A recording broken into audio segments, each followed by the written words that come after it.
Hi guys, welcomes to achievers online education platform. तो आज हमारी रिसर्च एप्टीट्यूड का सिलेबस कंप्लीट हो चुका है। आज हमारी जो लास्ट क्लास है बेटा वो प्रीवियस ईयर क्वेश्चन के ऊपर रहने वाली है। इससे पहले हम एक प्रीवियस ईयर क्वेश्चन हम डिस्कस कर चुके हैं। आज हमारी जो सेकंड क्लास है प्रीवियस ईयर क्वेश्चन की, ये प्रीवियस ईयर क्वेश्चन ऐसे है बेटा जो एग्जाम के अंदर पहले आ चुके हैं। अभी 2022 के अंदर या 21 के अंदर जो रिसेंटली एग्जाम हुआ था उसके अंदर जो क्वेश्चन आए थे उसी के ऊपर करंट हम डिस्कस करने वाले हैं। थोड़े से लेंथी और ट्रिकी क्वेश्चन हैं, आपको पता चलेगा कि आपको पेपर कैसे अटेम्प्ट करना है।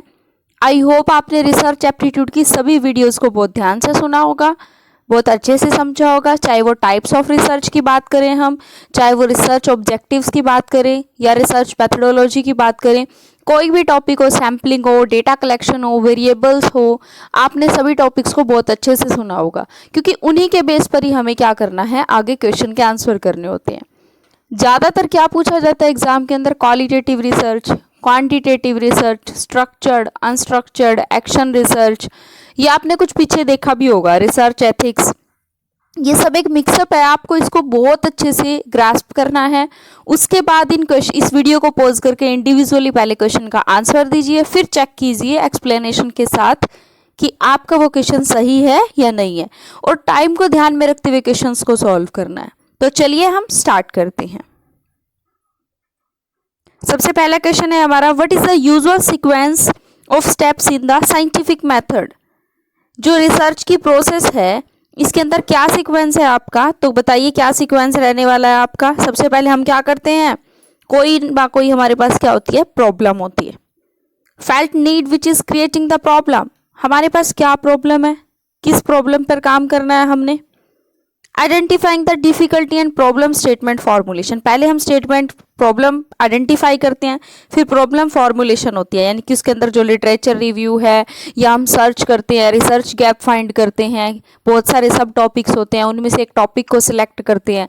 जब हमने रिसर्च की प्रोसेस देखी थी तो हमने फॉर्मुलेशन ऑफ रिसर्च प्रॉब्लम के 5-6 स्टेप किए थे कि सबसे पहले हमारे माइंड में एक ब्रॉड आइडिया होता है, उसके सब आइडियाज़ को निकालते हैं, हम उसमें से भी कुछ टॉपिक्स को देखते हैं, फिर रिव्यू करते हैं कि क्या ये टॉपिक सही है, हम इनके ऊपर काम कर सकते हैं, फाइनल एनालिसिस होता है, उसके बाद टॉपिक सिलेक्शन होता है। तो सबसे पहले कोई नीड अराइज होती है, फिर उस नीड को आइडेंटिफाई किया जाता है, बी के बाद सी, फिर उसके बाद क्या बताया था मैंने आपको, वेरिएबल्स होते हैं, हाइपोथेसिस टेस्ट मेकिंग होती है।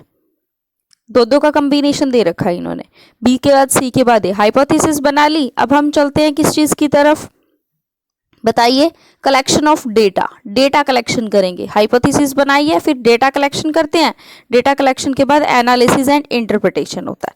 तो सबसे पहले प्रॉब्लम आइडेंटिफिकेशन, फिर उस प्रॉब्लम पर काम करेंगे हम, उसके बाद हाइपोथेसिस बनाएंगे, वेरिएबल्स डिसाइड करेंगे, उसके बाद हम डेटा कलेक्शन करेंगे, और उसके बाद डेटा एनालिसिस करेंगे और इंटरप्रिटेशन करेंगे। ये आपका आंसर आ जाएगा, BCAED is the correct answer. चलिए next question, the title of our research study is the role of examination anxiety on the academic achievement of high school students. Here academic achievement is called, आपको बताना है बेटा, variable बताना है, independent variable है कि dependent variable है, variable बताना है कि एकेडमिक अचीवमेंट कौन सा वेरिएबल है आपका। तो बताइए, सोचिए, चलो मैं बताती हूँ। एक इक्वेशन होती है x on y, x independent है, ऑन y किसके ऊपर इफेक्ट पड़ रहा है, y के ऊपर ना, तो y क्या हो जाएगा, डिपेंडेंट हो जाएगा। ऑन वर्ड के पीछे वाला जो हो गया ये डिपेंडेंट होता है, x ऑन y, x का इंपैक्ट किसके ऊपर पड़ रहा है, y के ऊपर पड़ रहा है। इसी तरीके से रोल ऑफ एग्जामिनेशन एंजाइटी का इफेक्ट हमने किसके ऊपर देखना है, ऑन द एकेडमिक अचीवमेंट। जिस चीज के ऊपर प्रभाव पड़ता है वो चीज क्या होती है, डिपेंडेंट वेरिएबल। ये निशान यहाँ आएगा, dependent variable the correct answer. और इंडिपेंडेंट पूछता तो हम रोल ऑफ एग्जामिनेशन एंजाइटी बता देते, this is the independent variable. 4 type के वेरिएबल किए थे ना हमने, इंडिपेंडेंट जिसको हम चेंज कर सकते हैं, मैनिपुलेट कर सकते हैं, ठीक है। एक्सपेरिमेंटल रिसर्च के अंदर क्या होता है, कोज एंड इफेक्ट रिलेशनशिप होती है। तो इंडिपेंडेंट वेरिएबल क्या होते हैं, आपके कोज होते हैं। डिपेंडेंट वेरिएबल होता है जो आउटकम होता है आपका, इफेक्ट होता है, जो अपने आप चेंज होता है, आप चेंज नहीं करोगे उसको, ठीक है। इंटरवेनिंग वेरिएबल होता है बीच में, मीडिएटर वेरिएबल जो डिपेंडेंट और इंडिपेंडेंट के बीच में होता है।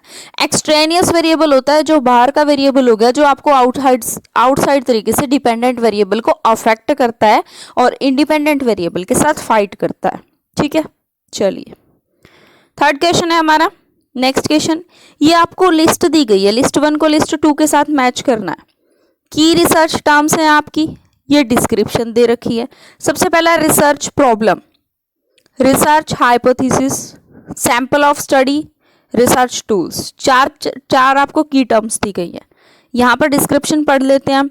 Device is using which data are gathered, कौन सी ऐसी डिवाइस है जिसके थ्रू डेटा कलेक्ट किया जाता है, तो डिवाइस क्या हो जाएगा, टूल। ऐसे मैच कीजिए। A subset drawn from defined set of universe, universe यानी कि कंप्लीट पॉपुलेशन में से एक पार्ट ड्रॉ किया जाता है तो उसको क्या कहते हैं, सैंपल बोलते हैं। Very good. उसके बाद ए टेंटेटिव सॉल्यूशन और answer to a research question, research question का एक आंसर दिया जाता है। आपके माइंड में कुछ क्वेश्चन चल रहे हैं, आप उसका आंसर दोगे तो वो क्या है, कोई प्रॉब्लम है तभी तो आप आंसर फाइंड कर रहे हो। ऐसा होगा? नहीं मैम, ऐसा थोड़ी होगा। बिल्कुल सही बात है। हम क्या कर रहे हैं, एक टेंटेटिव सॉल्यूशन बना रहे हैं। टेंटेटिव होता है बेटा hypothesis, tentative, postulate, assumption, hypothesis होती हैं कि हमने आपके सामने कोई रिसर्च प्रॉब्लम थी, आपने उसका क्या किया है, कोई डमी सॉल्यूशन बनाया है, उसको क्या बोलते हैं, हाइपोथेसिस बोलते हैं। फोर्थ क्या है, the research question which has to be answer, जिस चीज का आंसर दिया जाना है वो क्या होती है, रिसर्च प्रॉब्लम होती है। आपके माइंड में कोई प्रॉब्लम चल रही है, आप उसका तभी तो आंसर दोगे।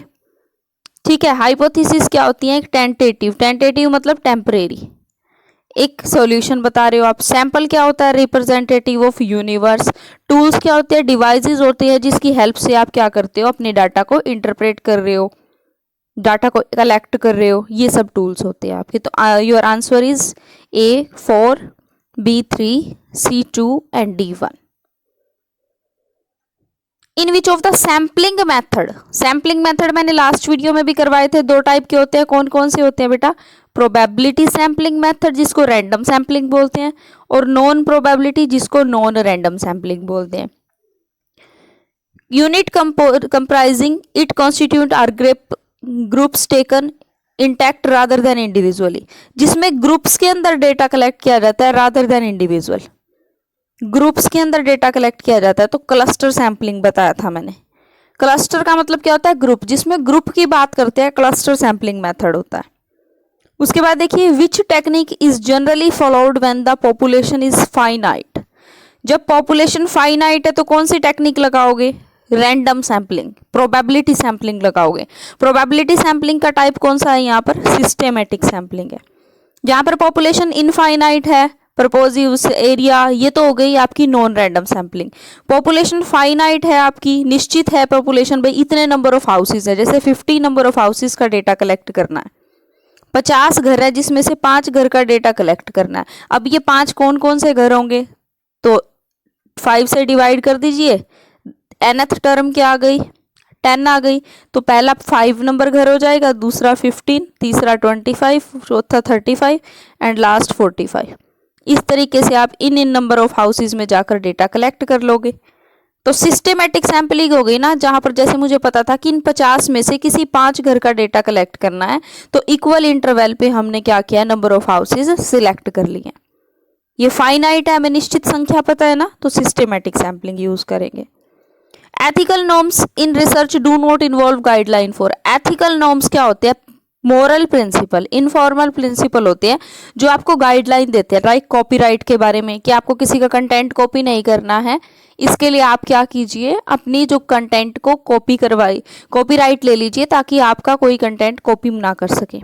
पेटेंट पॉलिसी है, नई इनोवेशन होती है, आपने कोई नई इन्वेंशन की है, कोविड की वैक्सीन बनाई, उन्होंने पेटेंट करवा लिया ताकि कोई सेम उसकी रेसिपी को या कोई सेम उसके मेथड को यूज़ ना कर सके। डाटा शेयरिंग पॉलिसी है कि आप ऐसे ही किसी को सीक्रेसी मेंटेन करके रखेंगे, डेटा प्रोवाइड नहीं करेंगे। इन सब के लिए रिसर्च गाइडलाइन है। थीसिस फॉर्मेट के लिए कोई भी रिसर्च गाइडलाइन नहीं है, एथिकल गाइडलाइन नहीं है, sorry. Which of the following statement is not true in context of participatory research? Participatory research क्या होती है, आप बताइए मुझे। तो पार्टिसिपेटरी रिसर्च होती है जिसके अंदर जो रिसर्चर है और जो पार्टिसिपेंट है कोलैबोरेशन के अंदर, यानी कि मिल करके क्या करते हैं, रिसर्च वर्क करते हैं। जैसे कम्युनिटी के अंदर हो गया तो वो मिल करके रिसर्च वर्क करते हैं। इसका मेन पर्पस क्या होता है? इसका मेन पर्पस होता है भाई, it recognize knowledge as power. बिल्कुल। It emphasis on people as expert, यानी कि यहाँ पर लोग क्या है, पीपल होते हैं जो जनरली जिनके साथ हमने मिल करके रिसर्च करनी है। पार्टिसिपेटरी यानी कि पार्टिसिपेशन में जो रिसर्चर है लोगों के साथ मिल करके एक ग्रुप के अंदर रिसर्च करता है। कलेक्टिव प्रोसेस ऑफ इंक्वायरी होती है, कलेक्शन होता है, कोलैबोरेशन होता है। Its sole purpose is production of knowledge? No, sole purpose of production of knowledge is the feature of fundamental research. Fundamental research के अंदर क्या होता है कि हमें नॉलेज को गेन करना, लेकिन इसके अंदर क्या होता है कि कोई पर्टिकुलर प्रॉब्लम होती है जिसमें रिसर्चर लोगों के साथ मिल करके उस प्रॉब्लम पर काम करते हैं और उसका सॉल्यूशन फाइंड आउट करने की कोशिश करते हैं और उस प्रॉब्लम को खत्म करते हैं। तो वहां पर प्रॉब्लम का सॉल्यूशन प्रोवाइड करवाया जाता है। खाली ये पर्पस नहीं होता कि सिर्फ नॉलेज को प्रोड्यूस करना है, वो फंडामेंटल बेसिक प्योर रिसर्च की बात होती है। तो यहाँ पर पार्टिसिपेटरी रिसर्च का ये पार्ट नहीं है। उसके बाद चलिए, विच of the following statement is true in the context of testing of hypothesis. Hypothesis की टेस्टिंग कर रहे हैं तो वहां पर क्या है, it is the alternate hypothesis. गलत। अल्टरनेट हाइपोथेसिस को कभी टेस्टिंग नहीं करते। दो टाइप की हाइपोथेसिस होती हैं, H0 यानी कि नल हाइपोथेसिस और H1 यानी कि अल्टरनेट हाइपोथेसिस। तो जो नल हाइपोथेसिस होती है उसकी टेस्टिंग की जाती है। It is the only null hypothesis which can be tested. Null hypothesis को आपने टेस्ट किया, अगर ये टेस्ट में सही नहीं है तो यहाँ पर आप इसको रिजेक्ट करते हो, तभी आप ऑल्टरनेट हाइपोथेसिस को एक्सेप्ट करोगे। अगर आप नल हाइपोथेसिस को एक्सेप्ट करते हो तो ऑल्टरनेट हाइपोथेसिस अपने आप रिजेक्ट हो जाती है। दोनों को चेक नहीं करते आप, सिर्फ एक को चेक करते हो, किसको? नल हाइपोथेसिस को।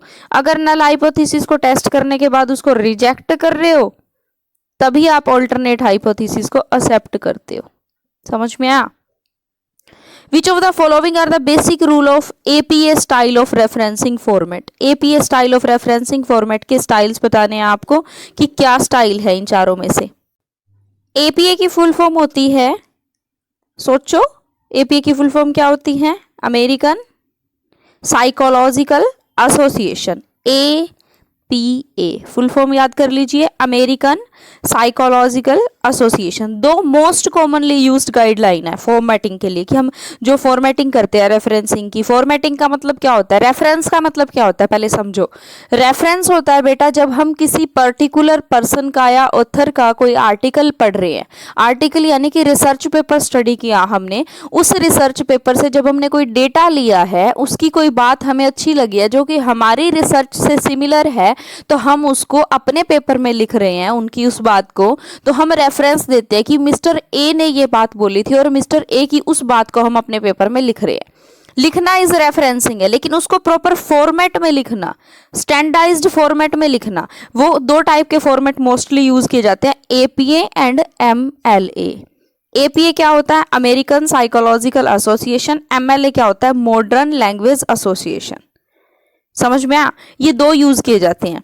MLA guidelines call for the bibliography to be called works cited। अब बिब्लियोग्राफी क्या होता है बेटा? दो चीजें होती हैं, मैंने बताया ना, एक तो रेफरेंस हो गया, एक होती है बिब्लियोग्राफी। बिब्लियोग्राफी होता है जब हम किसी भी रिसर्च पेपर के अंदर वेबसाइट से, बुक्स से या अदर जर्नल से डेटा कलेक्ट कर रहे हैं, तो सभी का जो कंप्लीट रेफरेंस हो गया बुक्स का, ये बिब्लियोग्राफी होता है। और रेफरेंस क्या होता है? जब हम किसी के पर्टिकुलर रिसर्च पेपर से डेटा ले रहे हैं और उसकी साइटेशन दे रहे हैं, तो उसको रेफरेंस का नाम दिया जाता है। ठीक है, तो यहाँ पर हमने APA की कैरेक्टरिस्टिक्स बतानी है कि APA फॉर्मेट की क्या क्या कैरेक्टरिस्टिक्स होती हैं। तो APA में पहले आपको जनरली बता देती हूँ क्या होता है। सोशल साइंस में यूज़ किया जाता है। सोशल साइंस के जो रिसर्च पेपर्स होते हैं, हमारी जो कॉमर्स है, ज्योग्राफी है, ये APA के अंदर आती हैं, सोशल साइंस हो जाएगी। जो इसका टाइटल है ना, टाइटल ऑफ रिसर्च पेपर, ये इटैलिक में लिखा जाता है। हम जब रिसर्च पेपर में लिखते हैं, MS वर्ड के अंदर फॉर्मेटिंग करते हैं, तो बोल्ड, इटैलिक, अंडरलाइन ऑप्शन होते हैं। तो जो टाइटल है उसको किस में लिखते हो? इटैलिक के अंदर लिखते हैं। ठीक है जी। Only the necessary word are put in the capital letters. जो सोर्स पेज होगा इज टाइटल्ड एज रेफरेंस और रेफरेंस लिंक। यहाँ पर जो लास्ट नेम आता है ऑथर का, only the last name of the author is used.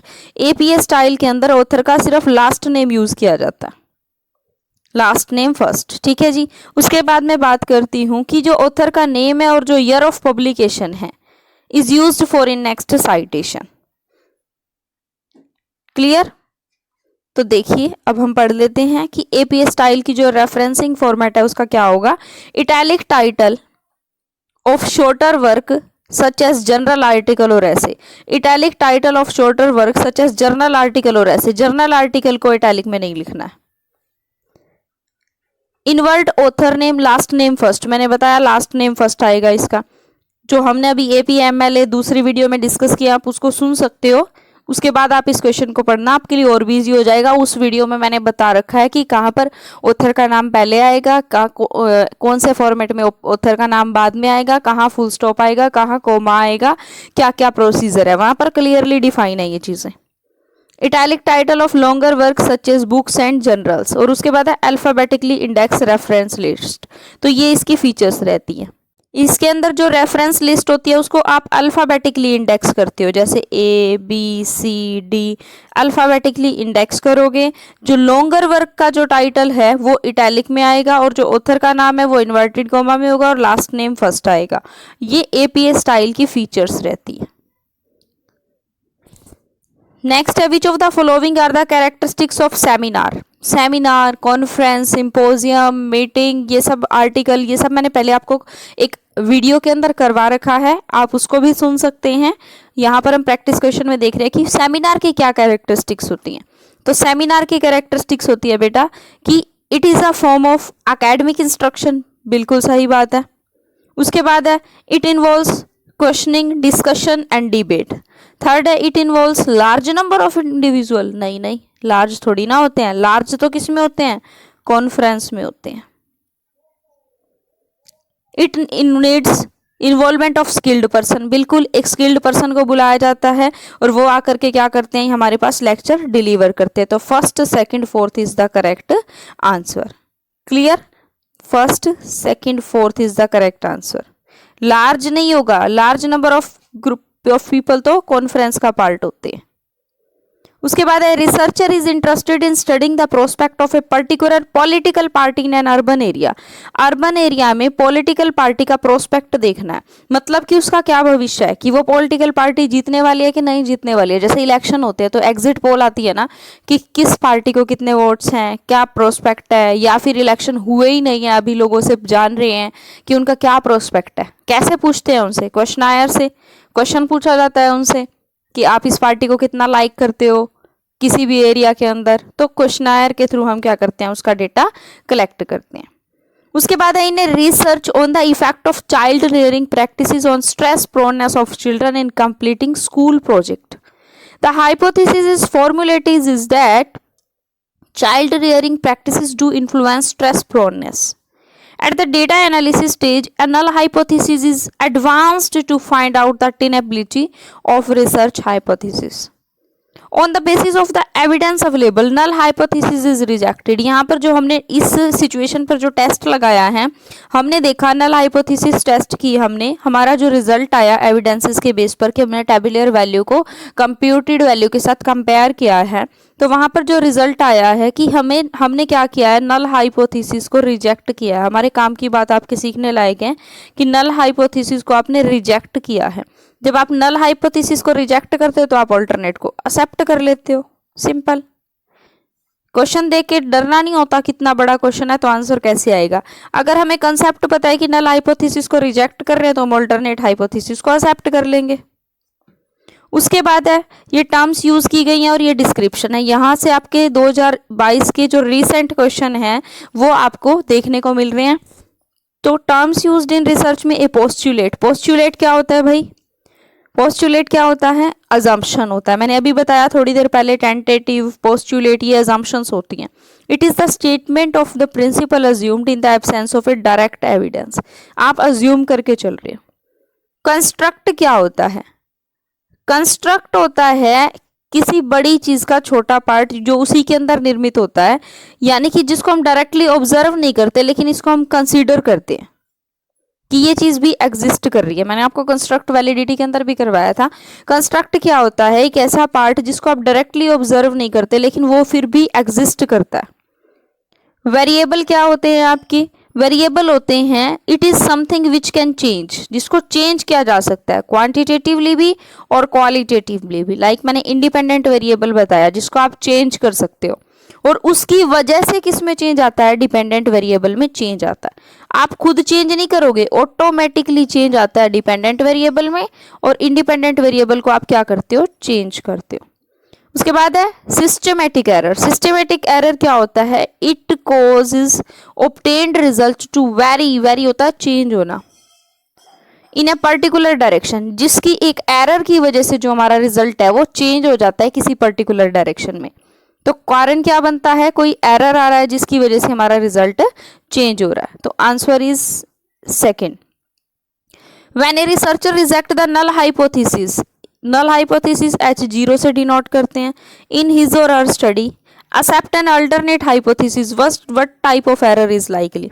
जब वो नल हाइपोथेसिस को रिजेक्ट कर देते हैं, कौन सी नल हाइपोथेसिस है आपकी? ट्रू नल हाइपोथेसिस है। जब कोई भी नल हाइपोथेसिस है वो करेक्ट है, ट्रू है। मैंने जब एरर की वीडियो बनाई आपको पहले एरर बताया मैंने, टाइप 1 एरर, टाइप 2 एरर। जब हम किसी ट्रू नल हाइपोथेसिस को रिजेक्ट करते हैं, जब हम कहते हैं कि कोई हाइपोथेसिस ट्रू है लेकिन टेस्ट लगाया तो टेस्ट ने उसको रिजेक्ट कर दिया, तो कौन सा एरर आएगा? एरर 1। लेकिन हम क्या करते हैं? जब किसी फॉल्स नल हाइपोथेसिस को रिजेक्ट करते हैं लेकिन टेस्ट कहता है ट्रू है, तो एरर 2 आता है। याद हो तो आपको। तो इस सिचुएशन में क्या होगा कि यहाँ पर नल हाइपोथेसिस को तो रिजेक्ट किया जा रहा है और अल्टरनेट को एक्सेप्ट किया जा रहा है, तो कौन सा एरर आएगा? एरर 1। आप जो पुरानी वीडियो है वहां पर जाकर दोबारा इस कंसेप्ट को सीख सकते हैं, error 1 and error 2।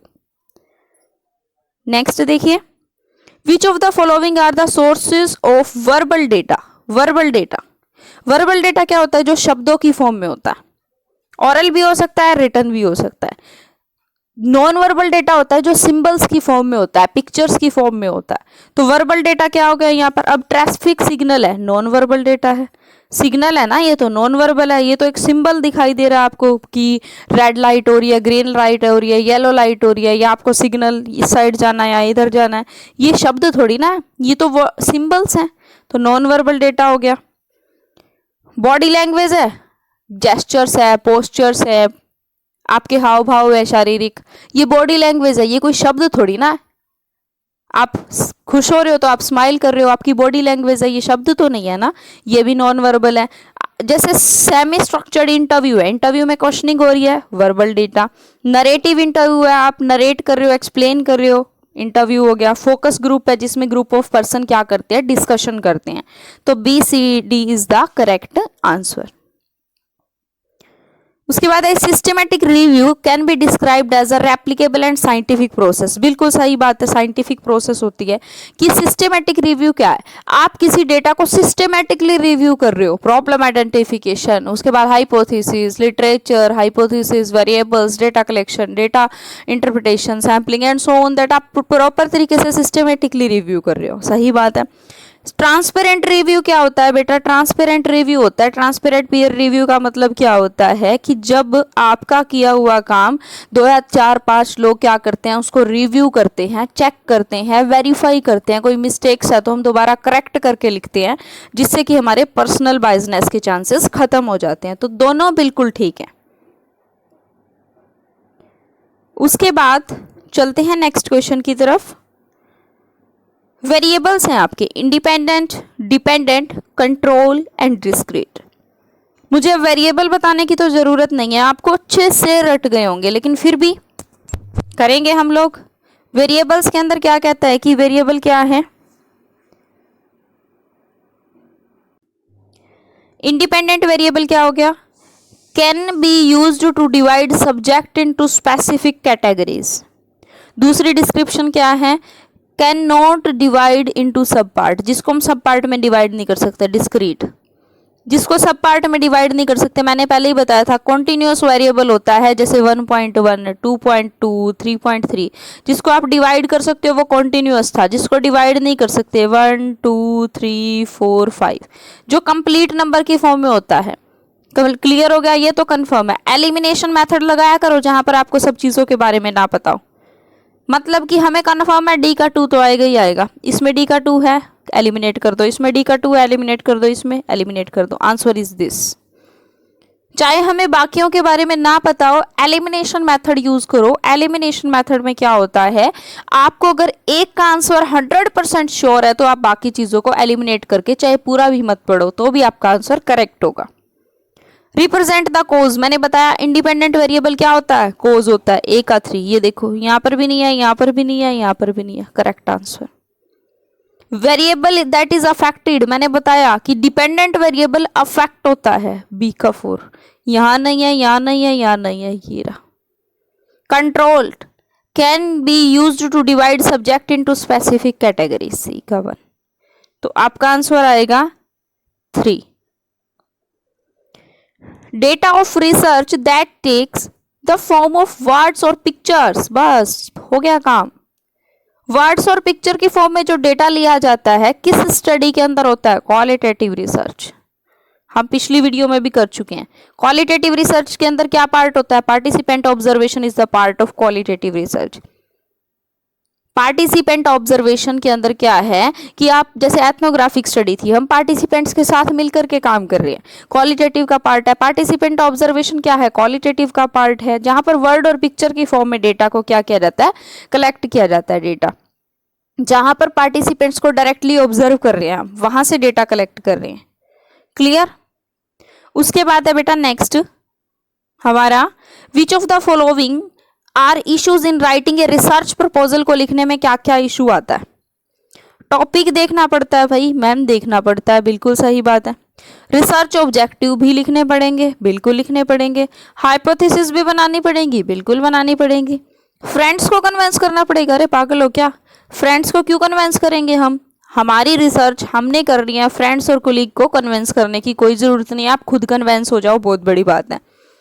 Choosing the correct research method बिल्कुल लगाना पड़ेगा, बहुत इजी क्वेश्चन है, बिल्कुल मक्खन क्वेश्चन है। तो A, B, C and E is the correct answer.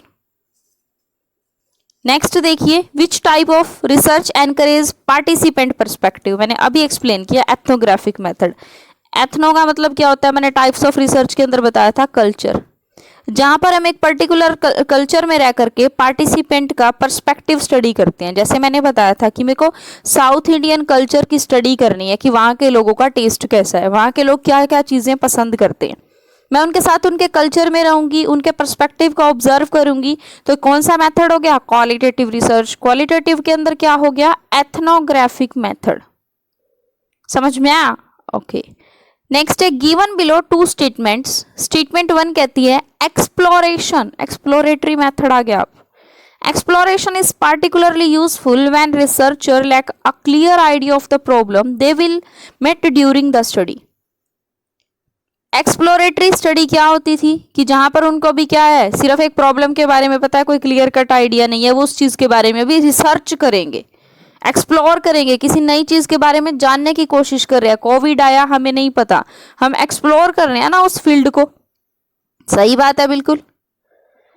Through exploration के थ्रू क्या होगा, रिसर्चर डेवलप कर सकते हैं, कंसेप्ट को कर सकते हैं मोर क्लियरली। जिस चीज का हमें क्लियरली पता ही नहीं है, हम उस चीज को एक्सप्लोर कर रहे हैं, उसके बारे में जानने की कोशिश कर रहे हैं, तो उससे क्या होगा, हम उसको अच्छे से जान सकते हैं, प्रायोरिटीज डेवलप कर सकते हैं, डेफिनेशंस डेवलप कर सकते हैं, फाइनल रिसर्च डिजाइन बना सकते हैं। 1 and true, both are true. Next one is given below are 2 statement, एक labeled assertion है, दूसरी reason है। assertion क्या कहता है कि format and style of referencing, जो मैंने आपको भी APA MLA बताया कि format and style of referencing in a research thesis are formal requirement। सही बात है भाई, referencing आप कोई भी लिख दो, कैसे भी लिख दो, बट एक फॉर्मेट में लिखोगे तो वो स्टैंडर्डाइज्ड फॉर्मेट होगा, तो वो इजीनेस होगा ना उसको यूज करने में, उसको आइडेंटिफाई करने में। कोई भी चीज हो एक सिस्टमेटिक वे में की हुई हो तो बहुत अच्छी लगती है ना। इसके लिए जो हमारे रिसर्च रेफरेंसेस होते हैं उसकी फॉर्मेटिंग की जाती है। रीजन क्या है इसका कि formal requirement and their observance help promote standardisation. देखो मैंने अभी एक्सप्लेन किया कि इससे क्या होगा, स्टैंडर्डाइजेशन होगा, ऑब्जेक्टिविटी आएगी। तो इसके लिए हमें क्या करना होता है कि जो अपने रिसर्च आर्टिकल की जो साइटेशंस हैं, जो भी रेफरेंसेस हैं, उसको प्रॉपर फॉर्मेट में लिखना होता है। तो दोनों सही है, करेक्ट एक्सप्लेनेशन है। उसके बाद identify the sequence of methodological steps in focus group research. Focus group क्या होती है, जिसमें 7, 8, 9 एक्सपर्ट या 5 एक्सपर्ट मिल करके क्या करते हैं, ग्रुप बनाते हैं, एक प्रॉब्लम होती है, उसके ऊपर डिस्कशन होता है। तो यहाँ पर हम क्या करते हैं, फोकस ग्रुप के अंदर सबसे पहले प्रॉब्लम को डिफाइन करते हैं। कोई भी चीज़ है, प्रॉब्लम तो आएगी ना। उसके बाद हम क्या करेंगे, एक सैंपल सिलेक्ट करेंगे। फिर हम सैंपल सिलेक्ट करने के बाद देखेंगे कितने नंबर ऑफ पर्सन की जरूरत है उस पर काम करने के लिए। फिर हम क्या बनाएंगे, एक मैकेनिक्स बनाएंगे स्टडी का कि कौन कैसे कैसे क्या क्या काम करेगा, और फिर हम फोकस ग्रुप मटेरियल डिसाइड करेंगे। तो दिस इज योर आंसर। उसके बाद है स्टैटिस्टिकल टर्म में मैंने आपको स्केल करवाए थे, याद हो तो, नॉमिनल, ऑर्डिनल, एटीट्यूडनल, थर्नस्कॉन, लिकर्ट, ये बहुत सारे स्केल करवाए थे मैंने आपको। ठीक है जी। तो ये आपके पास 4 टर्म है, आपको बताना है कि कौन सी कैसे किससे रिलेटेड है।